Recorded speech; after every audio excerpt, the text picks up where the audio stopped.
Good evening, everyone. My name is Celine Gallagher, and I am the Scientific Chair of the Australian POTS Foundation. On behalf of the Foundation, I welcome you all to our POTS for Practitioners webinar series, with tonight's presentation focused on the perils and pitfalls of using special diets in POTS. I would like to begin by acknowledging that we are hosting this webinar from the lands of the Kaurna people.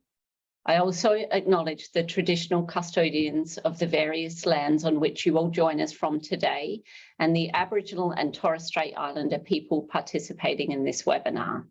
I pay my respects to elders past, present, and emerging, and celebrate the diversity of Aboriginal people and their ongoing cultures and connections to the lands and waters of Australia.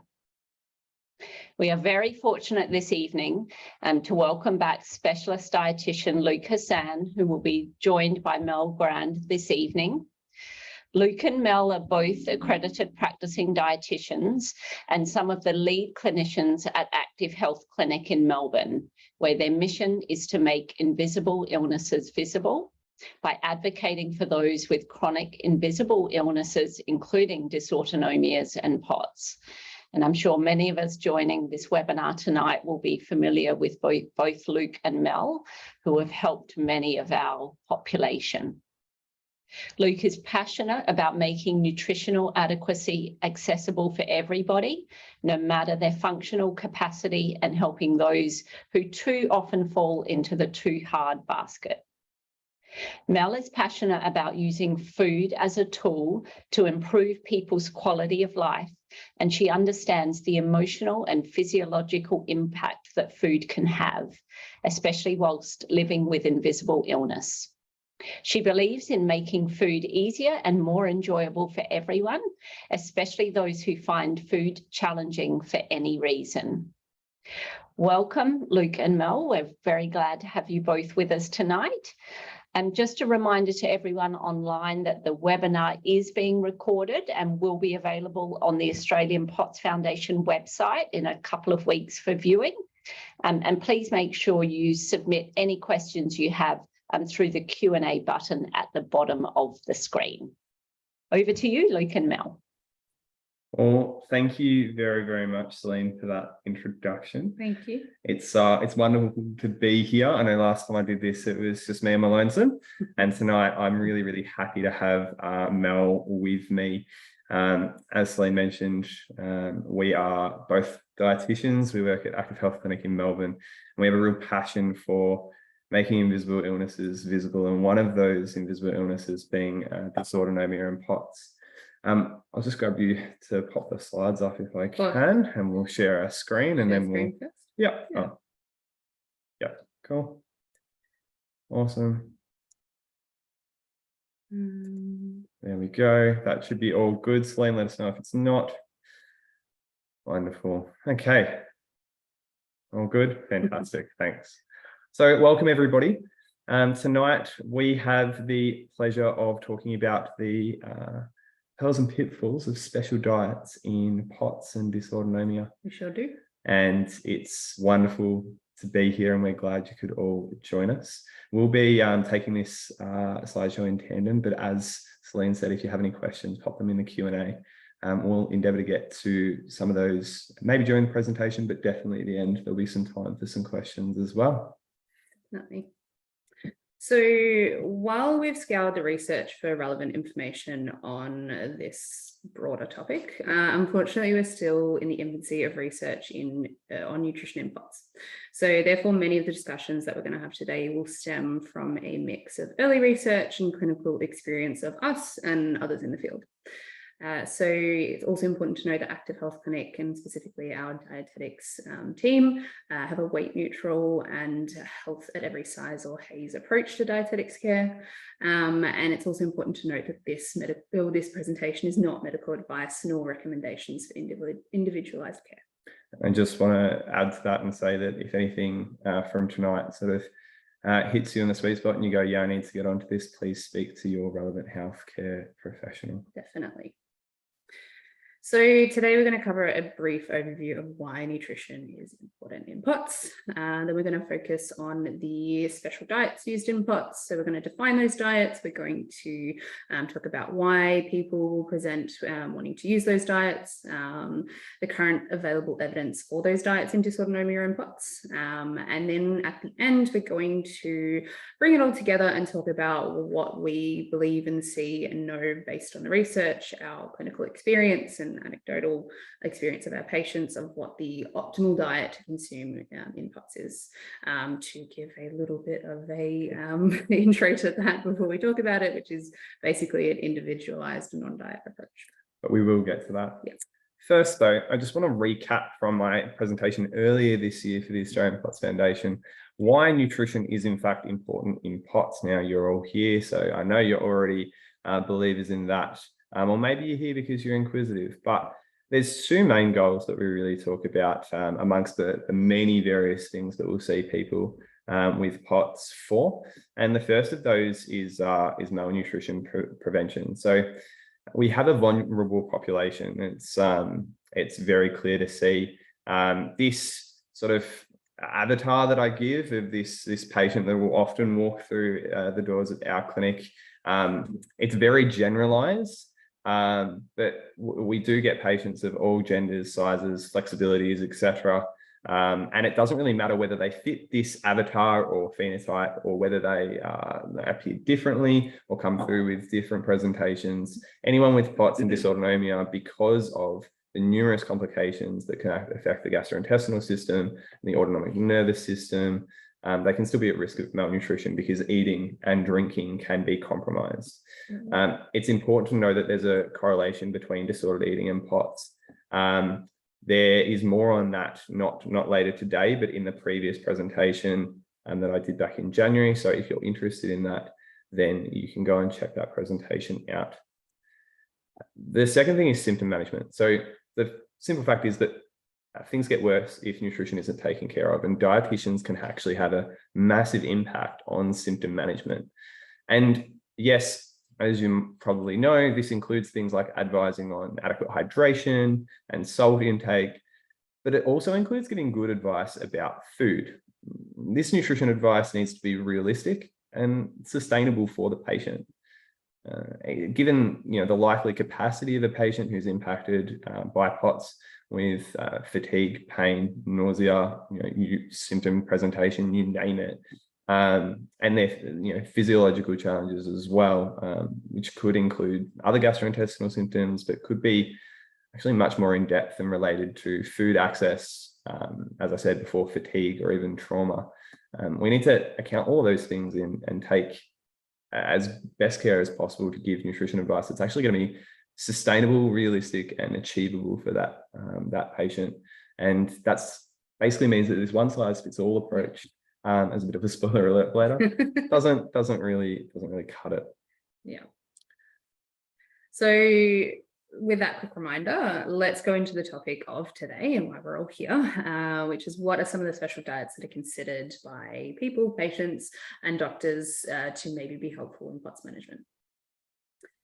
So basically, there are many special diets that have been proposed to either help with POTS symptoms, from anywhere from dizziness to brain fog and fatigue, lethargy, and many more, and or assist or correct comorbidities. Now, that's including things such as small intestinal bacterial overgrowth, or SIBO, which is much easier to say, insulin resistance, fatty liver, gastrointestinal motility challenges, whether it's rapid transit, gastroparesis, delayed transit, slow transit, constipation, irritable bowel syndrome or IBS, endometriosis, or PCOS, so polycystic ovary syndrome.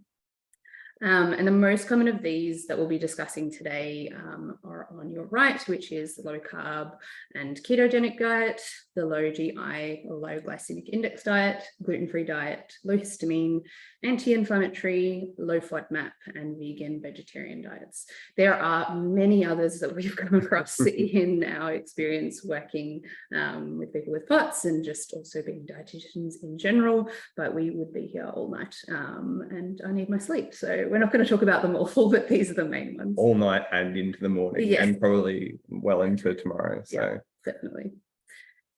So starting with the low carbohydrate or low carb diet.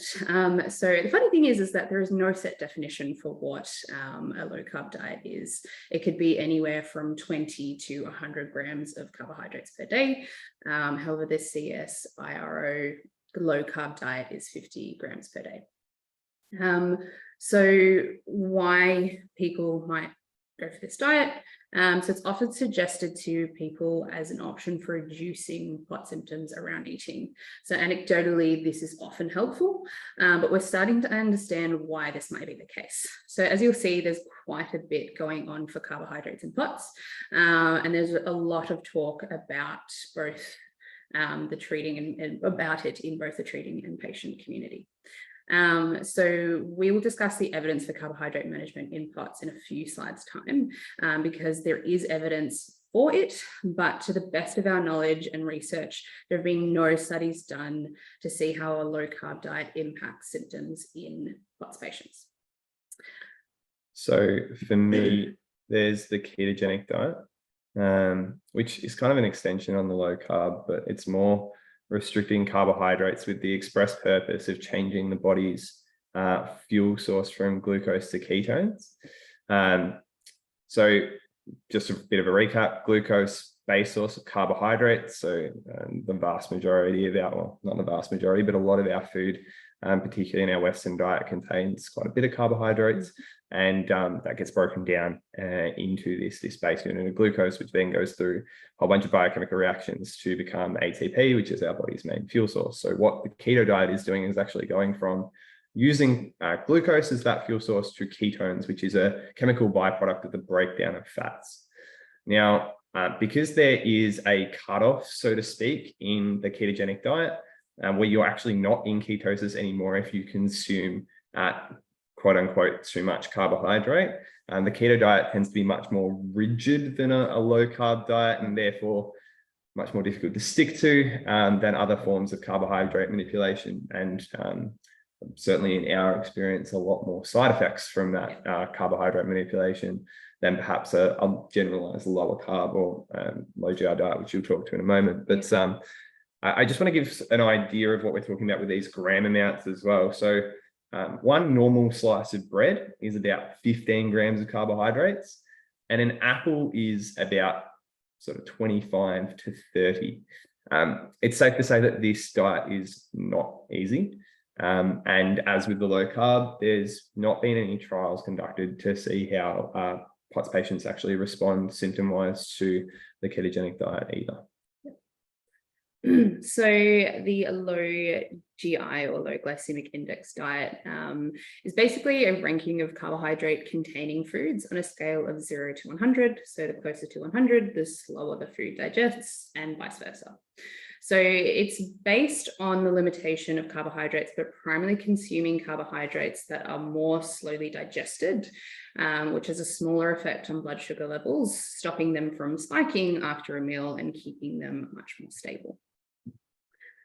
So the current evidence around this for people, and there was one study that found when matched with controls, people with POTS experienced a significant worsening of their orthostatic tachycardia when undergoing an oral glucose tolerance test. So this increase in tachycardia is likely related to the release of hormones that contribute to the vasodilation, reducing the body's ability to get the required blood flow to the gut to then digest food, and also to the heart and the brain. Certainly, this advice has been anecdotally helpful for our patients, and we've definitely seen that in practice. Absolutely. So on a slightly different note, gastric transit is a hot topic in POTS, as many patients experience abnormal gastric emptying, meaning that their stomach doesn't take the appropriate time to digest and absorb the contents of the meal. So it's been documented in 3 small studies identifying POTS patients experiencing both delayed, so roughly 9 to 30%, and rapid gastric emptying, and rapid's around 24 to 44%. So both of which can cause gut symptoms such as bloating, pain, and nausea. Now, we'll discuss this briefly later, but we know that components or the makeup of a meal, that is the different amounts of protein and carbohydrates and fats and fiber in a meal, and their various subtypes, will have an effect on how fast or how slow the food moves through the gut. So not just the particular GI of the carbohydrate itself. Very important. Yeah.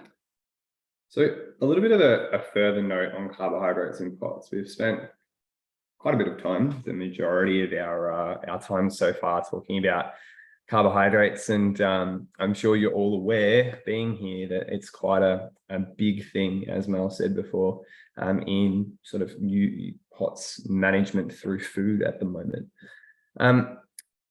The inference by the studies mentioned in the previous slide that Mel was talking to is that a low carbohydrate diet, or indeed a low glycemic index diet, can be helpful with the symptoms of POTS in a few ways. And I've summarized them on the screen, but I just wanted to extend on that a little bit. So the first of that is that a smaller volume of food going into the gut at once should actually help with the way that we digest and absorb food.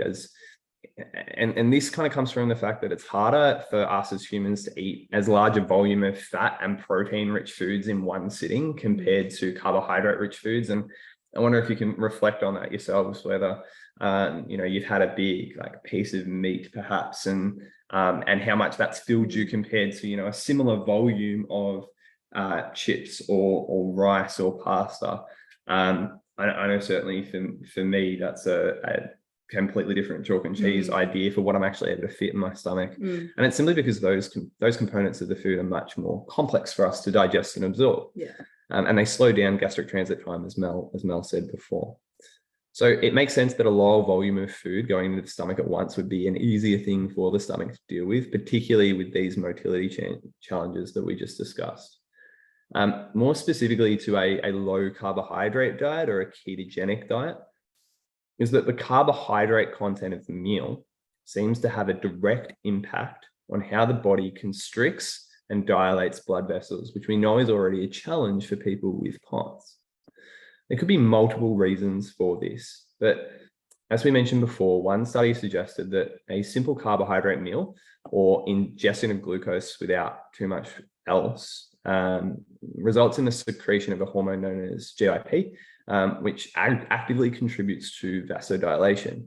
And this is actually meant to happen. The body shifts a whole lot of blood flow to the gut directly as we are eating and after we eat, because we need that blood flow to actually go ahead and digest and absorb this food.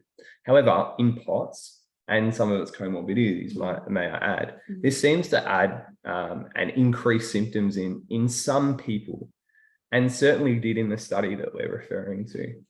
And theoretically, this actually makes sense because the competition for blood flow between the gut and the heart and the brain and the rest of your body likely causes the sympathetic nervous system to kick in, making the heart beat faster to compensate for this poor vascular compression and the reduced venous return.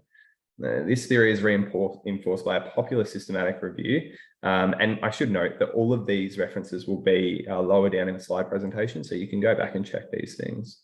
But this related evidence suggests that the blood flow changes in and around meals in POTS patients and how the sympathetic nervous system responds to this could be responsible for lower blood pressure after meals or postprandial hypotension, and accompanied by all the symptoms that's related to low blood pressure in general, as well as that in combination with POTS. And certainly many of our patients would actually fit this category of having this significant drop in energy, maybe even to the point of sleep or nausea, pain. Yep.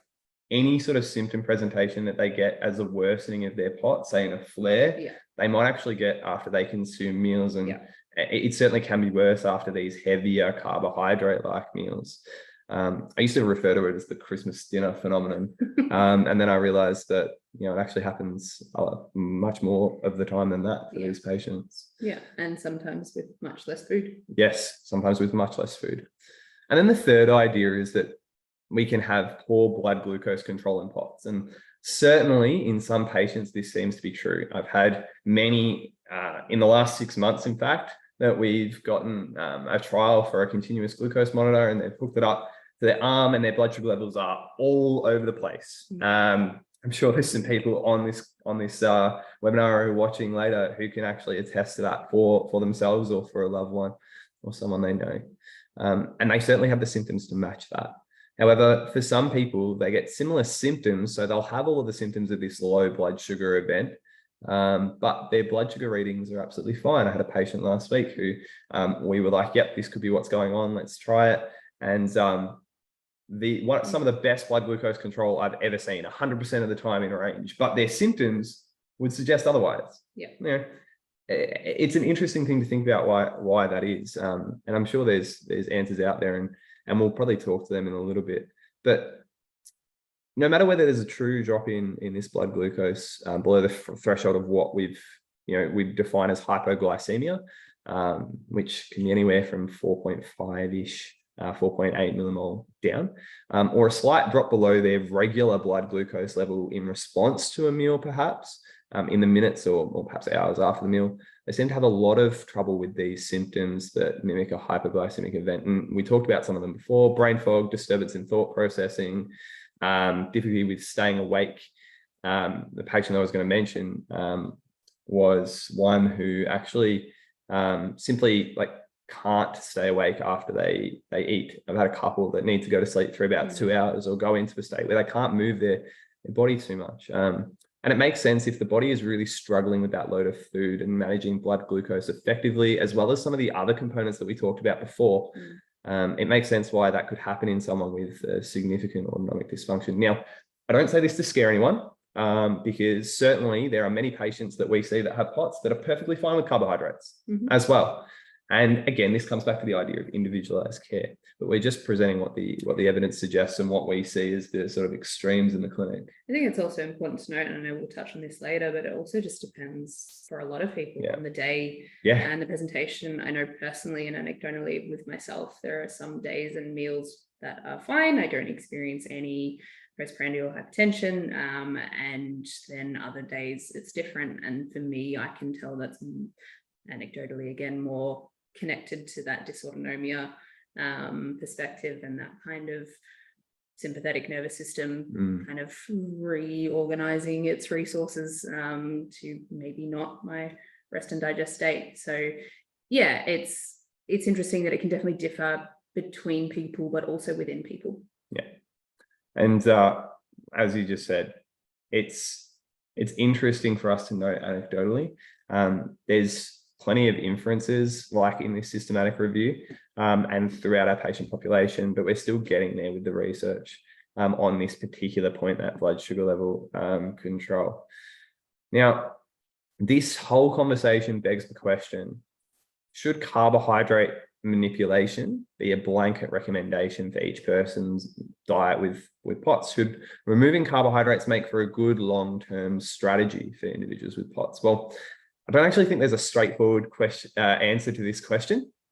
Almost got that one right. But answer to this question. And I think that's the case with a lot of things with nutrition. For some, it may simply be easier to avoid carbohydrates altogether, or it may be clinically necessary in a few people. But I would argue that there would be very few people who would actually, pardon me, fall into that category directly, and that most people can and should, I would argue, eat carbohydrates to some extent. And it makes sense for us to eat them. Carbs are our body's preferred source of fuel, and they are that for a reason.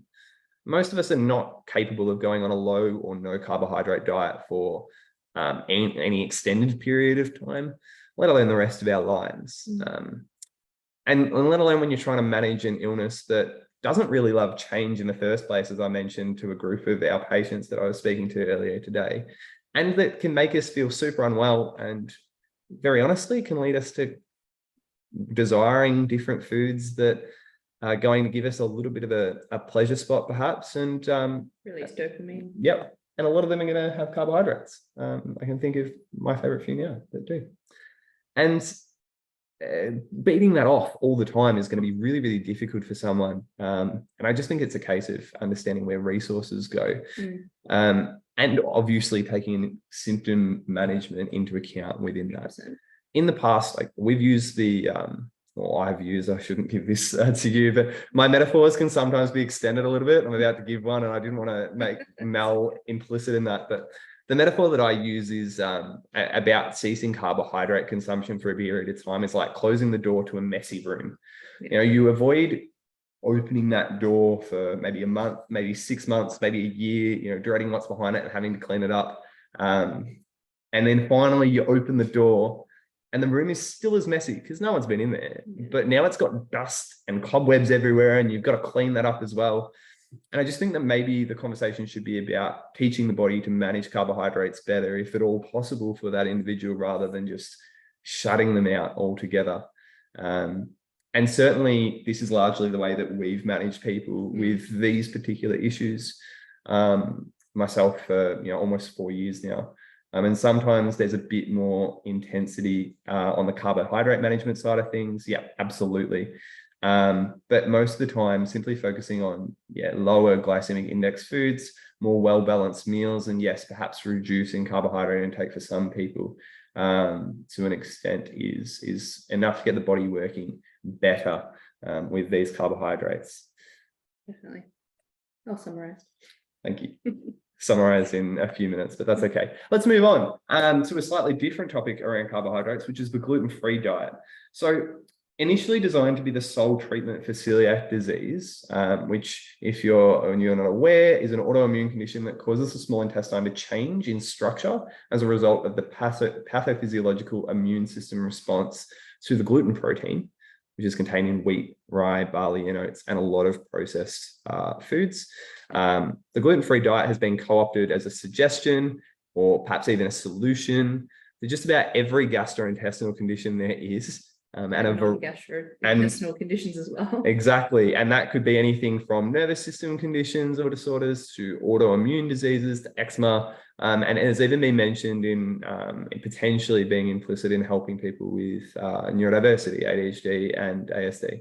And why is this? Well, for one reason or another, a lot of people seem to feel better when they stop consuming gluten. It's a pretty reasonable thing to give up if it's helping you feel better.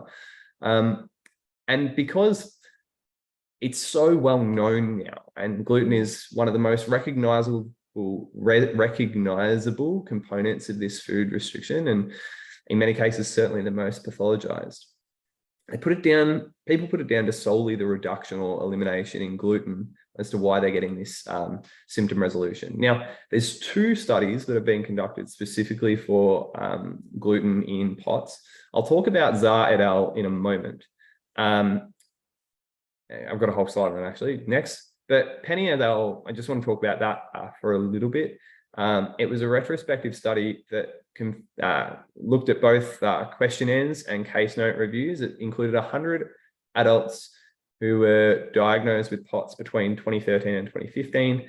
And its aim was to identify the prevalence of celiac disease or gluten sensitivity in POTS patients versus 2 control groups, actually. So one control group was 1,200 people just generally from the local area, and 400 people who matched for age and sex completed the questionnaire. So there were 2 control groups, 1,600 people in total. So after doing these validated questionnaires and reporting gluten sensitivity and what they recognize as related symptoms to the consumption of gluten, they completed a questionnaire around how effective the use of gluten-free diet was for those symptoms. And the findings for this study actually indicated a higher prevalence of gluten sensitivity in the POTS population at 42% compared with 19% for these controls. And the POTS population had a roughly 4 times higher prevalence of diagnosed celiac disease than the control population, which is very, very interesting, and certainly, I think, anecdotally something that we'd see in our patient population as well. There were a few weaknesses with this study. I think it's important to mention so we can critique fairly.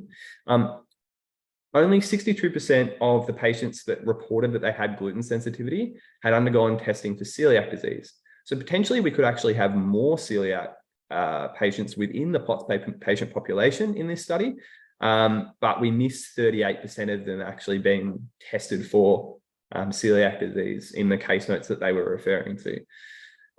The prevalence of IBS was also higher in the POTS group versus the control, and we'll discuss more about IBS in a moment, because that's certainly something we see in a lot of POTS patients, and it begs some questions around that, but no, we'll talk about that.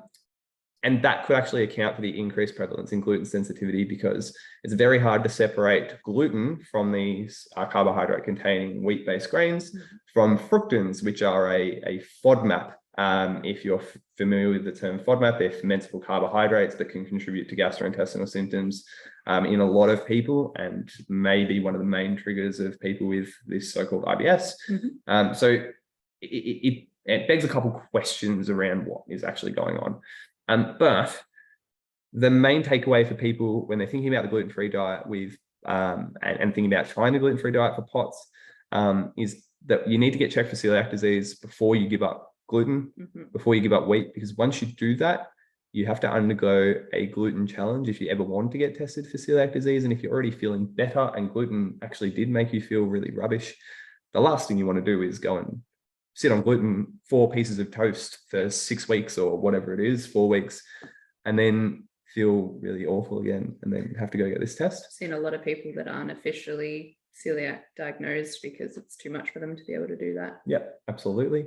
And that means you kind of, for safety, have to live a gluten-free diet really strictly for the rest of your life, when you may not need to, in fact, because it might be something else. And that limits a lot of food choice. Can tell you from personal experience. The reason why I'm a dietitian is because my mom was diagnosed with celiac disease when I was 16, and changed her diet completely, and we have to structure that, but it's beside the point. For positive celiac disease, we need to check for common nutritional deficiencies, because you're more at risk of those if you have celiac disease and POTS, just given some of the other gastrointestinal complications in POTS. So we want to check for things like iron. In fact, a low iron might be a reason why you go and get tested for celiac disease in the beginning, in the first place. Folate, zinc, magnesium, vitamin D, and vitamin B12. Now, on to Zar et al. So this study included 20 females with a diagnosis of POTS for a minimum of 6 months, and had tested negative to celiac disease. So they weren't celiac, and they had POTS for at least 6 months. Patients completed 2 surveys, which looked at self-reported autonomic symptom burden, both before and after implementing a gluten-free diet. And these questionnaires were taken retrospectively. So that means many months or years after starting the gluten-free diet, they were asked to evaluate how they felt before they went on this gluten-free diet. Now, as it expected, taking that into consideration, many of the participants had already utilized the gluten-free diet for many months, if not years. And as you can see there, it varies from 1 month to 15 years.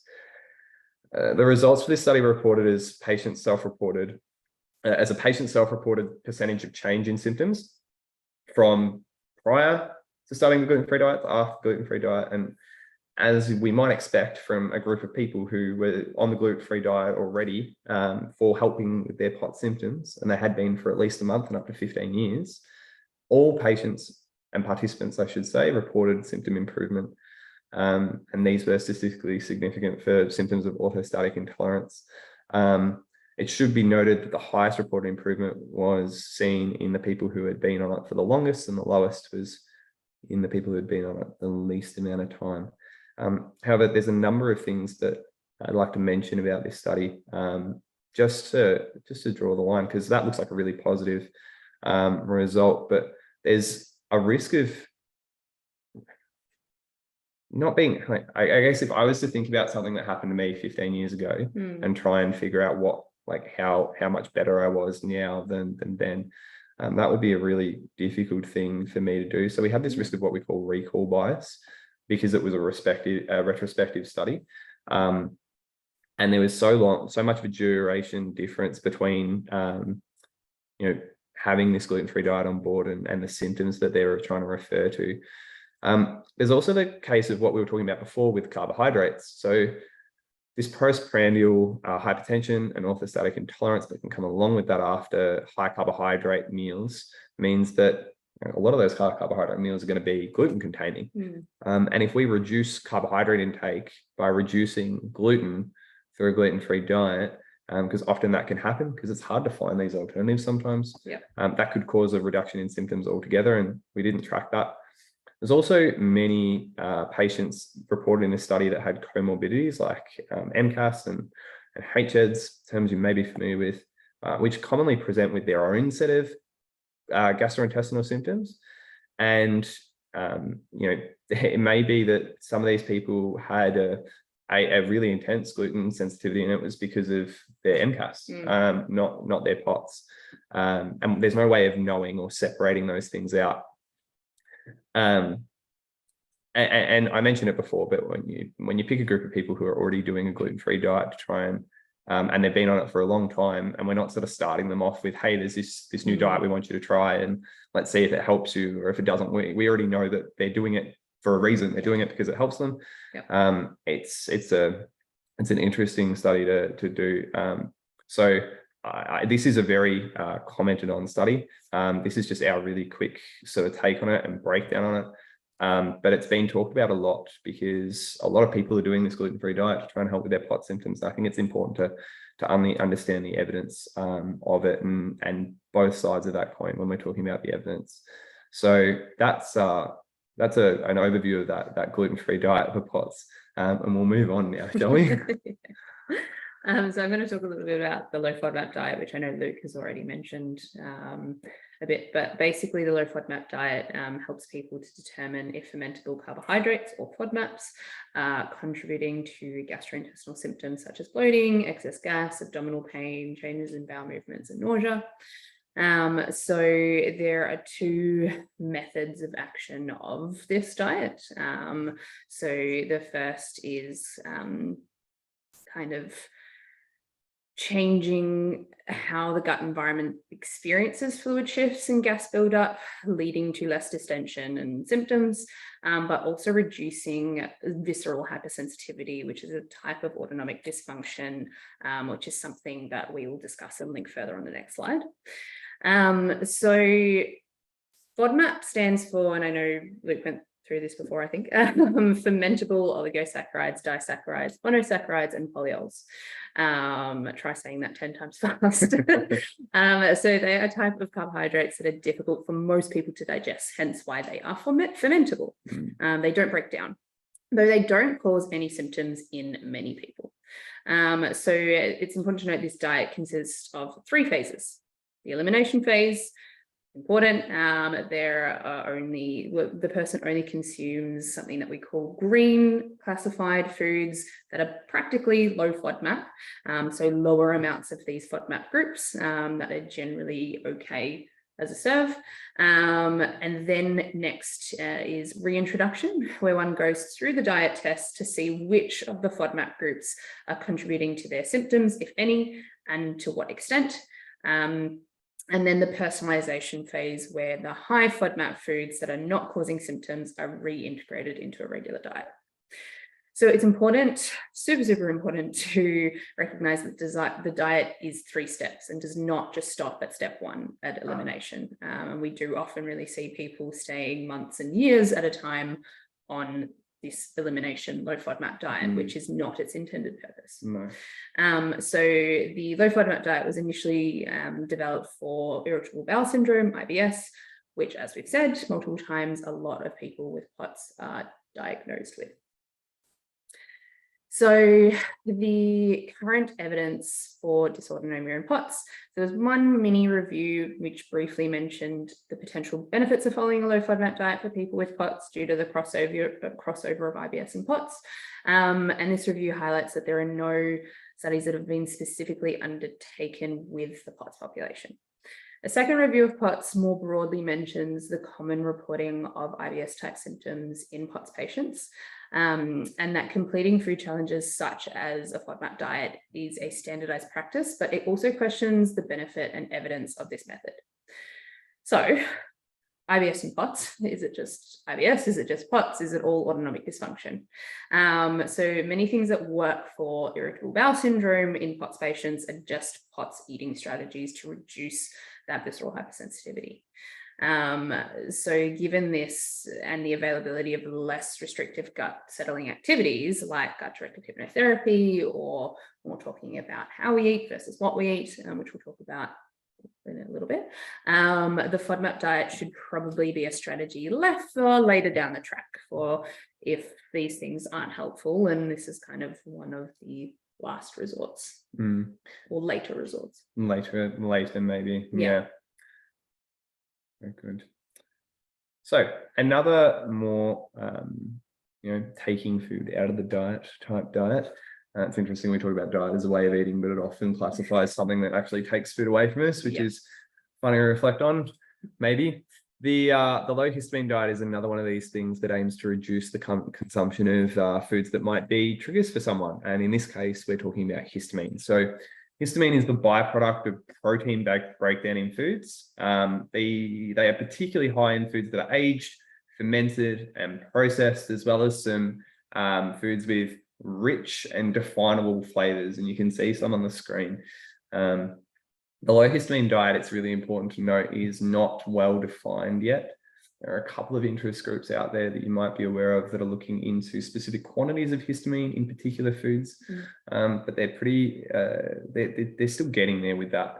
And we don't have a whole lot of quality evidence-based information on how much histamine the majority of foods contain. I often say we know outside of 2 standard deviations, we know the top sort of 2.5%, maybe 5%. We know the bottom sort of 2.5 to sort of 10% of what has lots and what has almost none or very little, but not a lot in between. And this can make it a really difficult diet for people to try and get quality information on and to try and get help with. Why are we doing this for patients? So we might instigate a low histamine diet, or a patient might by themselves, to reduce gastrointestinal symptoms, the frequency of those.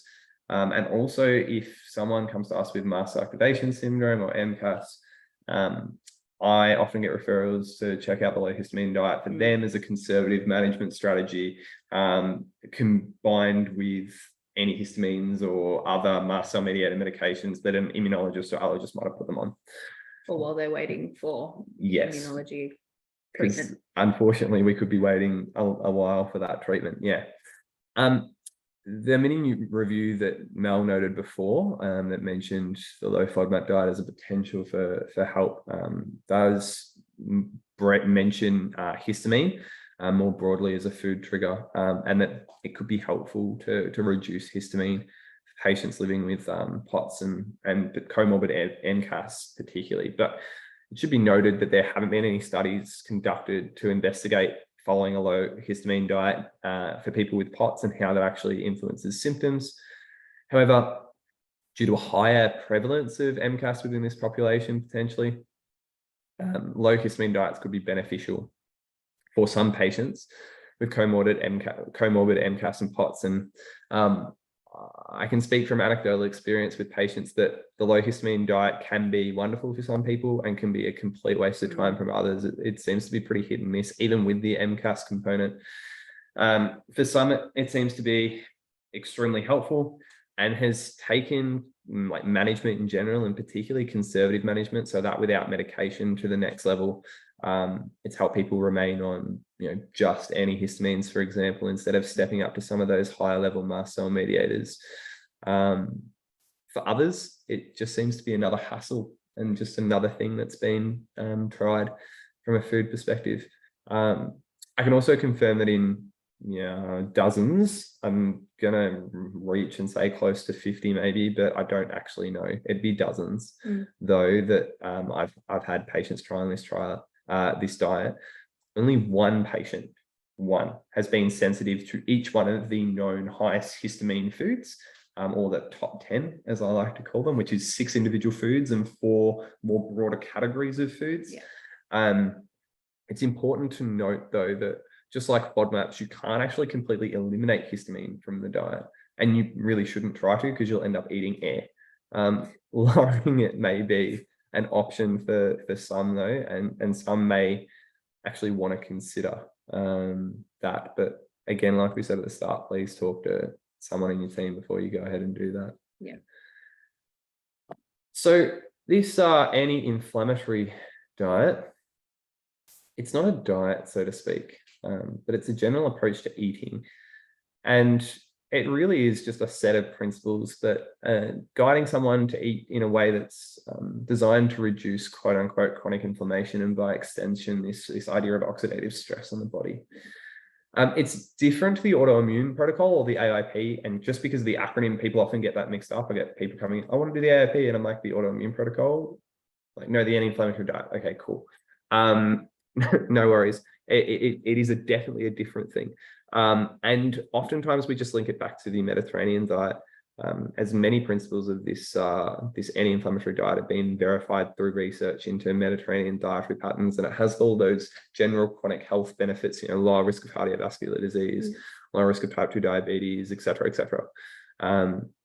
It addresses more of the behaviors and specific foods that we do know, like that can cause inflammation. So for sure, less specific type of foods and more reduce alcohol, reduce caffeine, eat regularly. Yeah, exactly. And those behaviors are often quite overlooked. We often just look at the specific foods that we eat or we don't eat, but actually changing some of those like lifestyle factors around that is probably, and if we actually read into the evidence deeper, they probably do mention it quite a bit, that that's a big part of why this diet helps with those chronic disease risk factors. So these key principles of this anti-inflammatory diet that's minimizing foods that can promote inflammation, it really comes back to this term that we like to use a lot, which is variety. So we choose whole grains. We emphasize fruits and vegetables that are rich in antioxidants, vitamins, minerals, phytochemicals.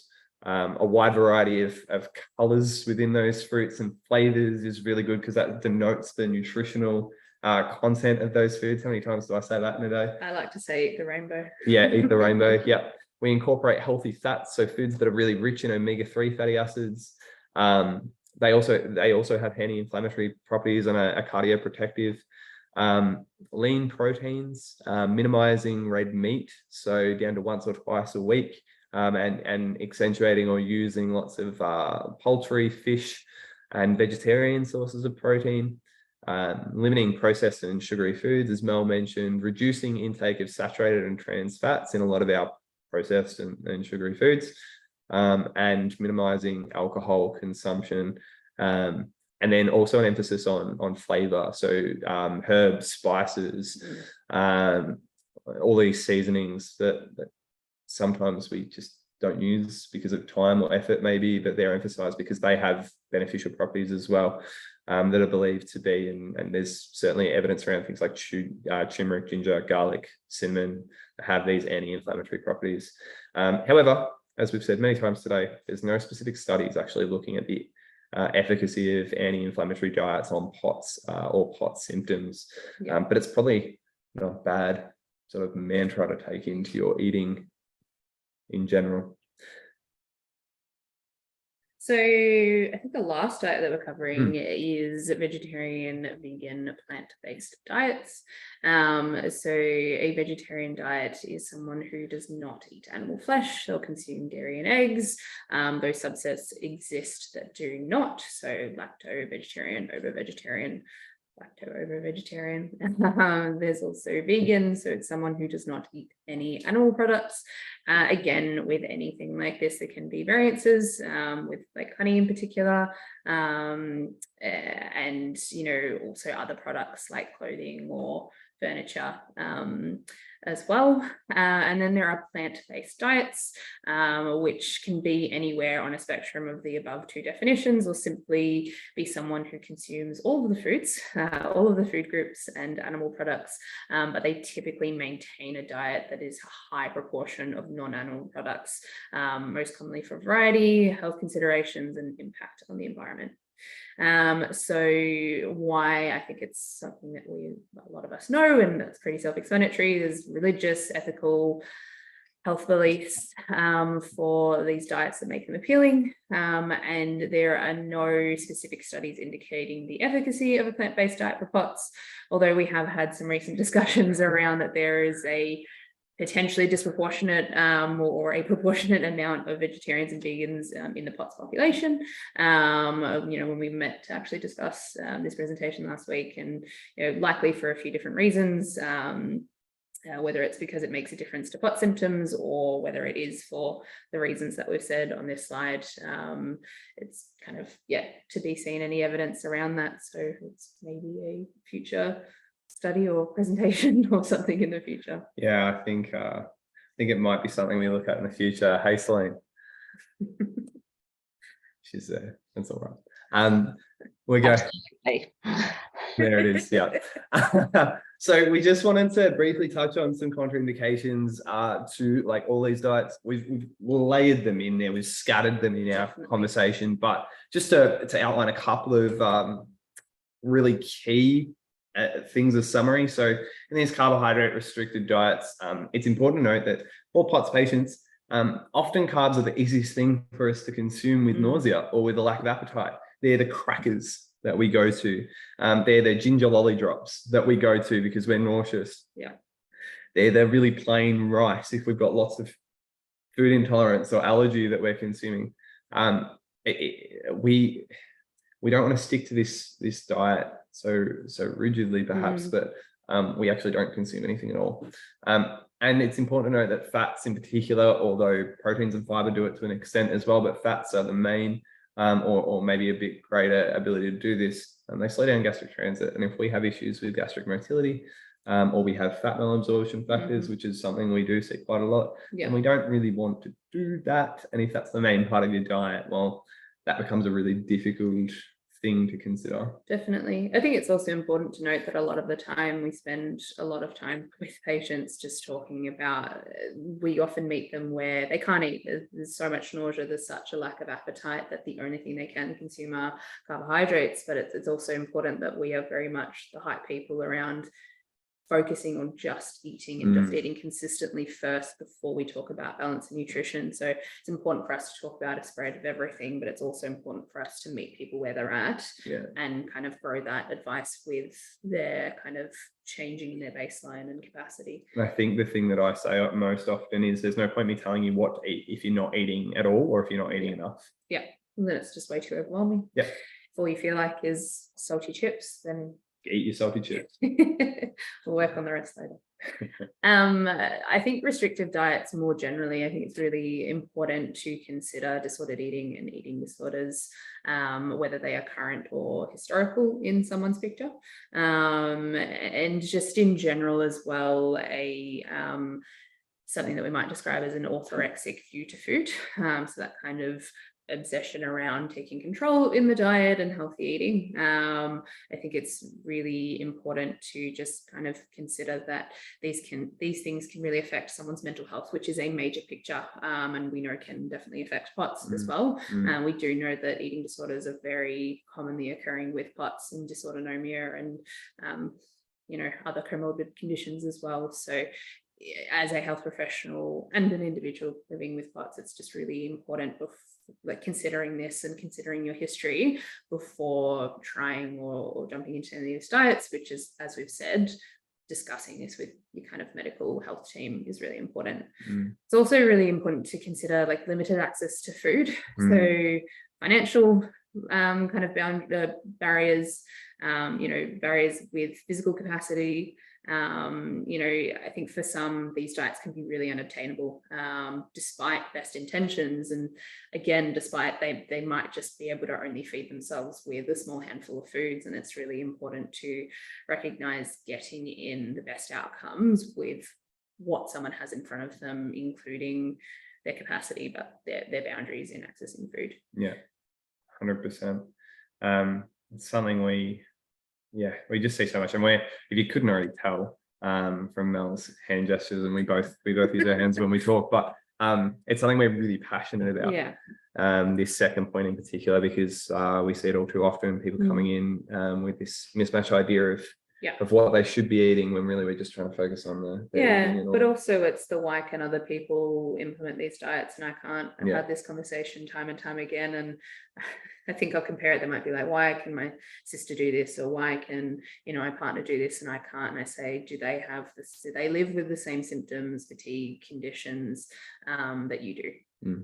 And I think sometimes it's that, and I think even sometimes if you do have siblings or friends or people in your life who do live with the same condition, your symptom presentation and the way it impacts you and food will probably most likely be completely different. 100%. And we love sharing patient stories. We love sharing what works for different patients. We love hearing things, but it's important to recognize that you take that within your own idea, your own worlds,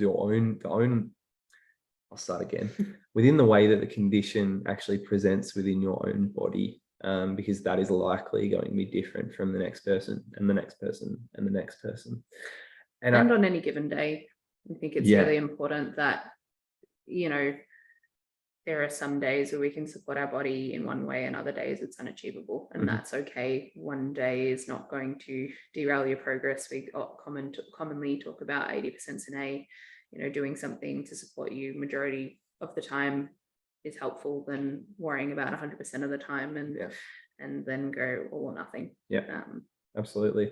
And to that point, POTS is an emergent condition. So we have this idea of linear versus emergent, right? So linear is a straight line, emergent is the weather, and we live in Melbourne. So you can imagine that we have emergent weather. 1 minute it's raining, 1 minute it's sun shining, 1 minute it's going to blow you over if you walk outside, right? But like that, symptoms and symptom triggers can fluctuate, as Mel said, on a day-to-day or sometimes even within a day basis. And recommendations concerning treatment then, and treatment through nutrition, can fluctuate over time. And it's just really important to have that picture whenever we go for or think about consuming or starting one of these diets that we've talked about tonight. So now that we've spoken all about all of the special diets, what is the optimal diet to consume in POTS? The answer is no diet. Surprise, surprise. But generally a balanced and individualized overview to food. So I like to put it in this nice kind of pie shaped. I've actually had a couple of people recently say it looks like a Pokemon ball. Oh my gosh, there you go. I've never picked that before. I had 5 people in like the span of 2 weeks say it to me. So now maybe I'm going to coin it the Pokemon ball. I don't know if I can, but anyway. Be careful with trademark, but that's okay. We're not trademarking anything. But basically focusing on a rough spread of different nutrients across the day, but within a plate. So as you can tell, the kind of title to this is like how to build a sustainable meal plate. And like it's more a sustainable energy meal plate, something that's going to keep you full, satisfied, and potentially and hopefully reduce those types of symptoms that we're looking for. It's roughly a quarter of those quality low GI carbohydrates. Again, roughly a quarter of good quality sources of protein. By good quality, I mean just a good amount of protein per serve of that food, and a half-ish plate of our fiber and micronutrients, so that eat the rainbow that we were talking about before, and a good serve of unsaturated fat, and prioritizing that unsaturated versus saturated. The fat is a circle in the middle just because it's quite hard to quantify a serve. And again, I like to talk about that it's important to note that a plate doesn't need to literally look like this. It doesn't need to be meticulously broken down, but it's just kind of a rough spread of what we're looking for as a general spread over your diet, and this can be mixed together in a wonderful, beautiful bowl.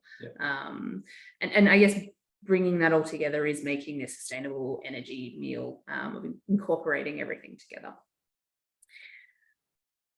I think it's important to recognize that you might be thinking, how does this address any of the gastrointestinal symptoms that we've spoken about? Because it's important to note that the reason why a lot of these diets are looked into is to reduce symptoms, particularly. So it's important to note that our recommendations with nutrition for POTS need to have a general balance overview to food. So what we just spoke about, but also taking into account any individual requirements related to food. So like we said, there are always exceptions. There are always things that need to be considered for the individual person, whether it's allergies or celiac or inflammatory bowel disease, whatever else is going on in the picture. Generalized POTS eating strategies as well are super important. So that is everything else, like getting in enough hydration to help blood flow and salt. I think we often have conversations of people being like, yeah, I've increased my salt. We kind of put into perspective how much salt they need. And they're like, wow, I'm getting nowhere near that amount of salt. Yeah. Just general blood flow positioning while people are eating. I'm currently sitting with my legs elevated on a footrest. Yeah.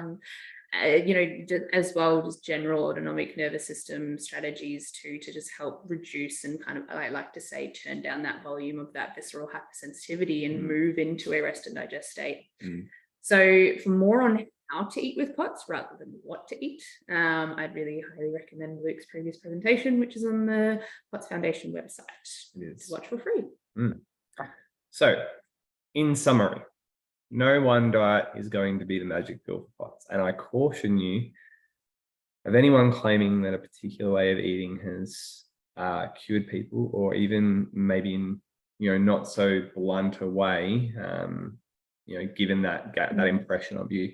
And I honestly think that's a good rule in general, because food is a tool. Diet is there and food is there to support you, and your energy levels is there to support you in managing your POTS presentation and your overall health, but also your way of life. And that's something in having these conversations in the setting of these invisible illnesses that sometimes we're really big on, but sometimes people can miss. Like, food is more than just energy for your body. Food is more than just fuel, as it's commonly been termed. It's a cultural thing. It's an enjoyable thing. And we often talk about food as and incorporating it as part of your day as a rest period, because it's meant to be restorative for your body. It's meant to re-energize you. And when we sort of brush through it as this medical strategy, and it's an important thing to consider, and just ticking a box, we can miss that special nature of food and nutrition and how it can really enrich your life. And each of these factors that exist within food must be considered thoughtfully when we make a dietary change or an intervention. And we know that at the end of the day, eating as consistent and nutritious and supportive as we can, as Mel said before, 80% of the time, will assist in symptom management and assist in the long-term health outcomes of yourself or your patients or whoever that you might know that has POTS. Because yes, we do want to take care of the POTS, but just because we have POTS doesn't mean we need to discount all the other stuff that can go on in the course of a life, because there's going to be other things that pop up potentially, and we want to make sure we're taking all of that into consideration as well. Definitely. If you'd like more information, if you have any questions about this presentation, you can reach out to either Mel or myself. We have our emails there. We have our website and our phone number that'll go directly to our awesome admin team. And there's our socials. We have our references. And we hope you'll join us for our next presentation in this series. And I might let Celine talk a little bit more to that. Thanks so much, Luke and Mel. That was a fabulous presentation, very informative. So we'll come on to our next presentation shortly, but perhaps we'll get going with the Q&A first. Oh yeah, that's right. Questions. That's important. If that's okay. Yeah, of course. No worries at all. I'll jot back to summary and we can have a look at some of those questions. Perfect. So if anybody has any questions, please feel free to submit these through the Q&A, and we'll aim to get through as many as we can. Perhaps I'll just start off, Luke and Mel, because something I think we often get asked about in the clinic, you know, along with diet, is about what people should drink as well. So perhaps you can touch a little bit for us on things like, is it safe to have coffee or alcohol, or, where do we sit with what you can drink as well? You want me to take this one? Or do you? Yeah. Okay, cool. So, so what we can drink? Well, I am being from Melbourne, and I guess that's not just a Melbourne thing, but I'm an absolute coffee snob, and I can't bring myself to tell anyone not to consume coffee or caffeine. I certainly think for some people it can be a difficult scenario. Do you mind if I talk to your own experience, or do you want to talk to your own experience with caffeine? Yeah, you talk to it. Okay, cool. So for example, when I met Mel and I offered her a coffee, and she was the first day of work sort of thing, she's like, no, I can't have coffee because it makes me really jittery. It makes me nervous and anxious. And I was like, okay, cool. I'm like, I get that. Like if I had 3, mind you, at this point, I didn't know that I had POTS. No, and that's what I was about to say. So Mel didn't know that she had POTS at this point, and it was very interesting seeing that emerge and us understanding a little bit more about why that was the case with her, and then that obviously extending to other patients. So a lot of people with POTS can drink caffeine. They can have it in coffees, teas. I have some patients who live on energy drinks, which is not something I would recommend at all, but it can be a very potent stimulant for things like fatigue, which some people can experience. It can also, being a stimulant, it can help with feelings of, blood flow control, vasodilation. The same thing can happen with nicotine as well. So that's why some people will smoke and feel better with smoking when they have POTS too. Not that I'd suggest that you try that, I should definitely say. We do get people saying that, right? Sorry, I don't leave anything behind the curtain. In terms of alcohol, we know that most people with POTS will have an increase in symptoms when they consume alcohol. Alcohol is a vasodilator. There are certain other aspects to it that make it really difficult. And yeah, it's probably not going to be a good idea to drink to excess, but we give that recommendation to anybody. And certainly there's going to be a tolerance level that's individual within people. But if you have POTS, likely you've got less of a tolerance. If you are going to drink with POTS, my suggestion would be to preload and postload with electrolytes, and to eat and to do all of those smart things, exchange 1-for-1 with water, all that sort of thing. But yeah, I think that's the important thing to recognize is if you know yourself and you know your symptoms and you know what affects you and what doesn't and how you can better manage something, that is always mine and, as you can tell, Luke's way of working things. I often have people come to me and say, I've been told to not have caffeine, but I found that it's never affected me. I can have caffeine in tea. I think I'm more, and this is a whole nother story, but I think I'm actually more sensitized to coffee as it was just quite a very anxious time in my life when I drank coffee. So I probably could desensitize myself around coffee and caffeine. I just don't, to save myself a bit of money. But I can tolerate other forms of caffeine, for example, matcha or tea or things there. So again, I think it is an individual approach. It is understanding how your body responds to certain things, and some people don't. I have so many patients who drink coffee and it does not affect them in a stimulant way at all. They don't notice it. They just enjoy the taste.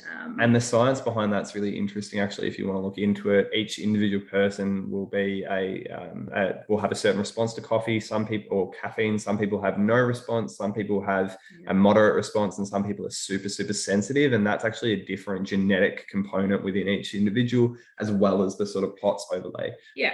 So definitely, it's going to be interesting for each individual to make that up. We do know that because of the physiology of how caffeine and alcohol interact with our body, being diuretics and alcohol a vasodilator, that it can exacerbate symptoms. But there are ways that if I was to drink alcohol on an empty stomach on a really hot day and not pace myself and not wear compression or put my feet up and eat a really heavy meal that was mainly predominantly carbohydrates, then yes, I'd feel awful. If I was to have a drink on a well-paced day with lots of water and electrolytes and a nice salty, well-balanced meal, I would be fine. And I know that I'm fine. So again, individualized. Yep, absolutely. Okay, thank you. All right, so we've got a few questions that have now come through on the Q&A. Yeah. So the first one, how can you get hold of a continuous glucose monitor? So you mentioned them during your presentation. Are they widely available for anyone to get a hold of? So Talk to that. yeah, so there's two ways as far as I'm aware. You can contact the company directly. There are a couple of companies that sell them or that do them, and some of them hold trials randomly. Some of them have trials all the time. So basically what I'm referring to when I say trials is essentially you'll get the monitor for 2 weeks or 4 weeks, or you'll do 2 2-week blocks or 2 1-week blocks, depending on the company. Now, I am not aware off the top of my head of what companies are doing what at this current point in time. The best way to go about it is actually to go to your doctor and say, hey, this is what I'm experiencing. And they can actually get you I don't know if it's actually a prescription, Celine, maybe you'll be able to talk to this. I'm not aware that it is a prescription at this point in time, no, but I think they are pretty tricky to get a hold of at this point in time. Yeah, and if it's not a doctor, it's going to be very expensive, is my understanding. Yes, and all the consumables will sort of come at your own expense, Yeah. but I don't think they're widely available at this point in time. But certainly have a chat to your GP and see if you can get a hold of them if you think you might be having those sorts of symptoms. There are some, and I'll just leave this as a sort of take it as you will, but there are private companies, mostly out of the US, that are doing this for a fee, and you can get a whole bunch of different statistics from that blood glucose level, etc., as well as just seeing the blood glucose up and down. I can't vouch for any of them. There are certain high-profile people who do, but I can't vouch for any of them. So there's that option, but at your own discretion. Absolutely, thank you. We have another question about salt. How much is the recommended daily amount of salt for assisting POTS symptoms?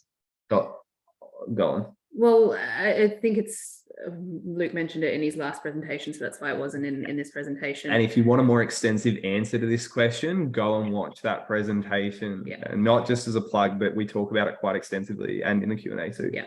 But I think generally it's recommended by Dysautonomia International a minimum of 4,000 to 6,000 milligrams of sodium. Somewhere in that vicinity. Somewhere within that vicinity per day. Now that looks like roughly 8 to 10 plus grams of salt. Roughly 2 teaspoons is what's recommended. So that's in a couple of different forms. I think it's important to note as well, I've kind of said those numbers to patients before, and they've gone very to the point, and this is exactly how much we're having straight away, and it's caused a lot of symptoms straight off the bat with just being a very different kind of intake to what they were having previously. So it's important to go slow, figure out what actually helps your symptoms, what actually suits you, and if you are in doubt, to talk to a dietitian about it in just tweaking ways that we can increase that, because I think once we actually kind of understand what that looks like within your diet, for a lot of people, they're quite overwhelmed with, wow, that's quite a lot of salt. And there are people that need much more than that just to manage their symptoms, and that is a-okay. Yeah, fine. And I think that comes back to symptom management as well. So if we can get away with having 4,000 milligrams and you're like, yeah, feel great, awesome, no worries, then we stay there. And if we're not getting that benefit and there's certain things that are going on in your individual circumstance to suggest that, hey, more might actually be helpful, then we'll do that. And we, of course, do that in a trial. So you don't just come to us for 30 minutes and say, yeah, take 10,000 milligrams of salt a day, see you never. We're always going to have you come back. We're going to assess it. We're going to watch things over time. And yeah, I think in the time that I've done this, I've had one patient come back and they went well over things for a long time, and we had to pull back. But apart from that, everyone's wanted to stop where they've had that symptom benefit, because sometimes salt can become repulsive, and a lot of people with POTS love salt, and they've loved salt for their whole life. So so salt being repulsive is a very stark contrast, and they know, okay, well, my body's telling you that's actually too much. It's also important on any given, and I know I've said this multiple times with anything today, but it is emergent. It does change. I know for me that there are days where I require much more sodium and salt in different forms, whether it's food, whether it's electrolytes or whatever it is, compared to others, just based on a number of factors. So I know in summer I have a significant amount more than what I do in winter, and it's important to just adjust based off symptoms. There is no set number and amount for even within the individual. Yeah. Okay, great, thank you.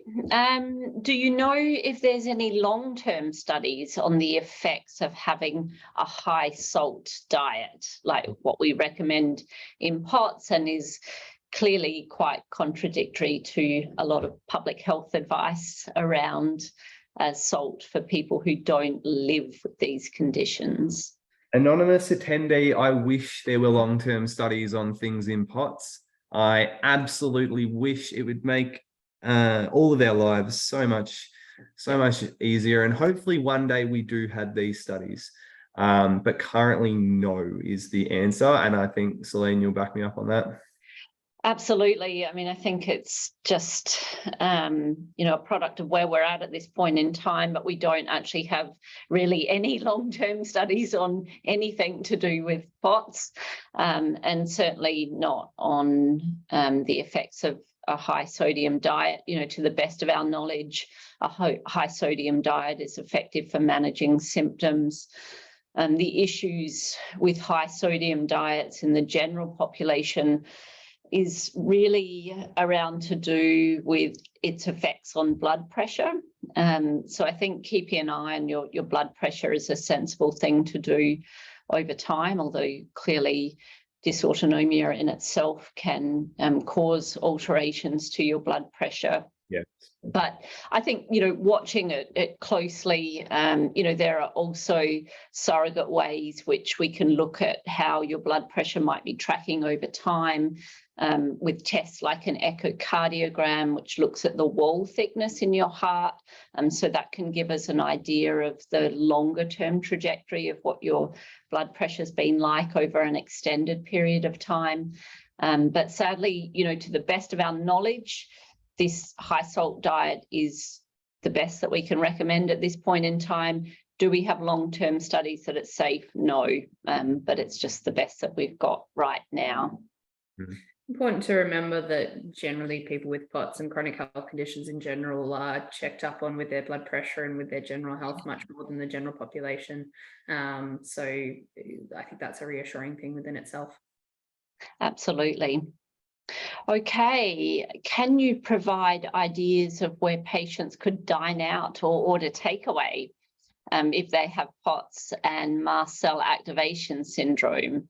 I see many people fearing food and avoiding social outings or work due to post-meal symptoms, both immediately and for days after. So do you think there are any that are better than others if you're going out to eat? Or is it more about, the size of the meal or the composition of the meal? What would you recommend?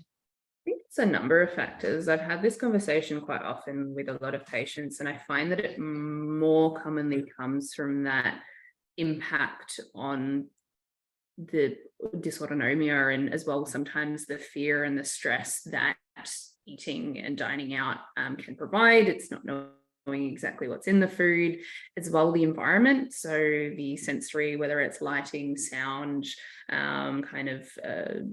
sensitivities that are going on as well in a restaurant that can exacerbate that. I know that if I'm not having the best day myself, anecdotally, again, I'm much more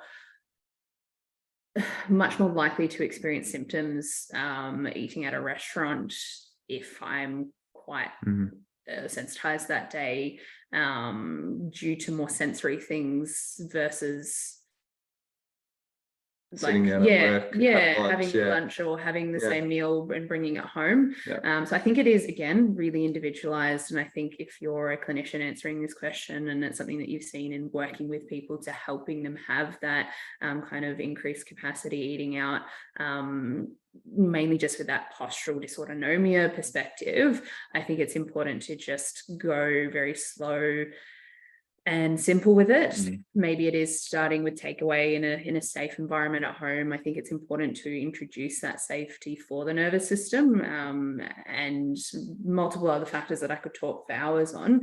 But I think from an MCAS perspective, I'll let you comment on that. Yeah, I was going to just have this say that I've taken quite a few patients on this journey and through this journey, and what it really looks like in a very stepwise way is first we try and get control of symptoms as much as we can through the how, as Mel said, not the why, or the what, I should say, not the why, the what. Then we go into the what. So what are you actually intolerant to? What are you actually reacting to? And that is an emergent thing, and it will be different on different days. I use a bucket analogy to describe this. But we try and get as best of a picture as what we can on the main food components or the main foods that you're reacting to, while trying to maintain that variety that we want, but within symptom control. And then we go on a search.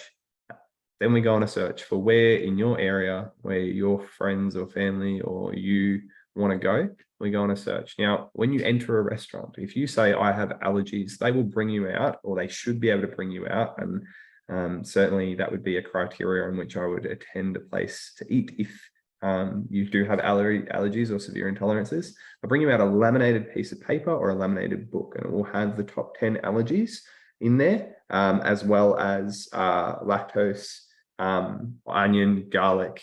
And, if you go to a bougie place in Melbourne or Adelaide, probably a bunch of other things that they know people don't necessarily like or are intolerant to, and you'll be able to choose based off that, so you can make some informed decisions, as well as just looking at the menu before you go, although that is a really good place to start.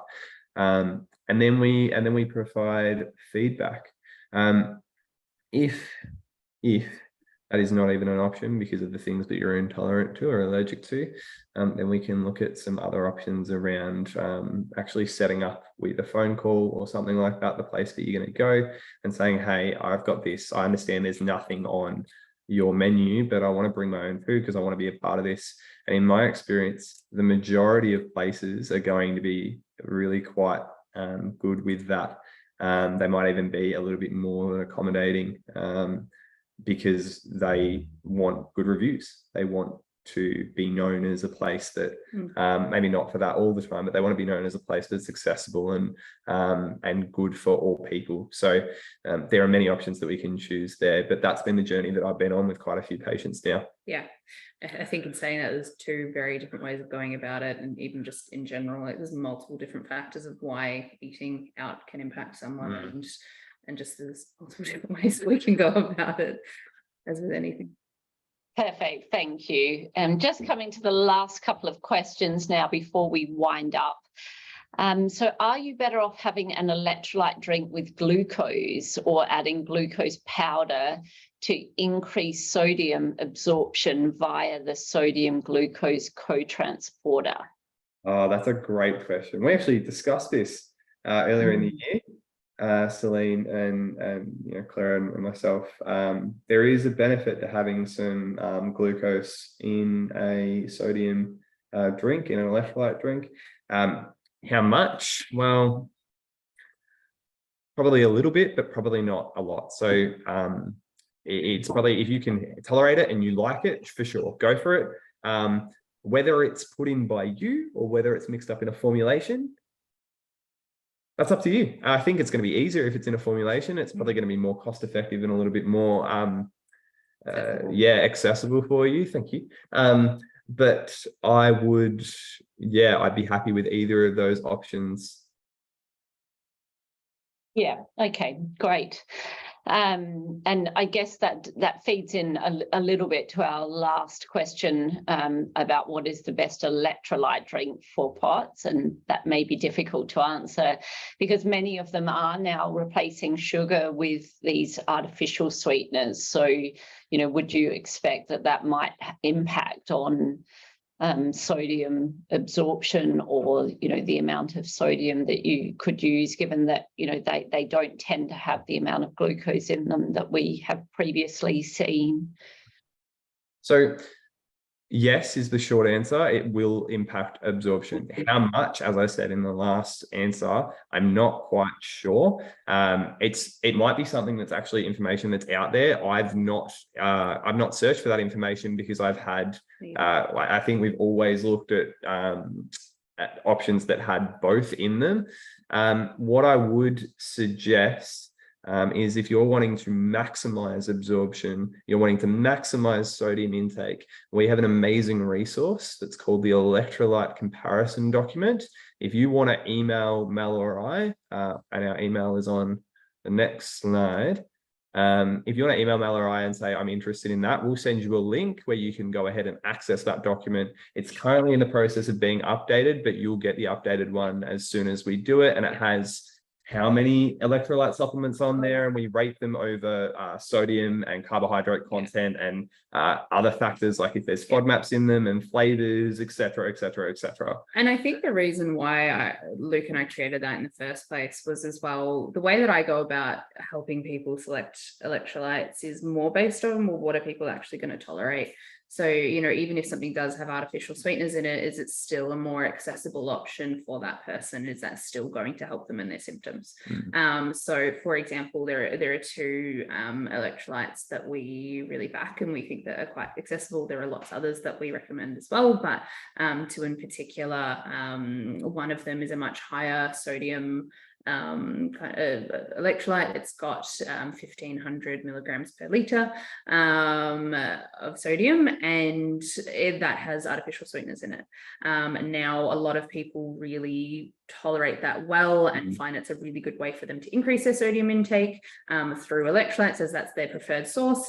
However, there are some people who don't like the taste of that. So we have this other brand that is much more palatable from a taste perspective, and people are much more likely to drink that and therefore help improve their symptoms.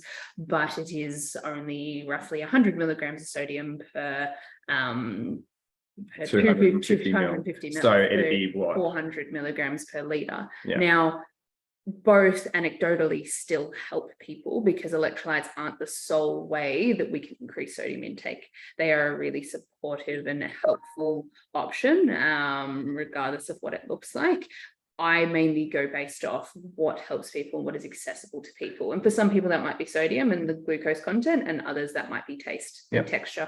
And I think this highlights again what we've been saying the whole night, is the importance of that individual recommendation. And something that seems as simple as salt intake or electrolyte intake is, well, difficult.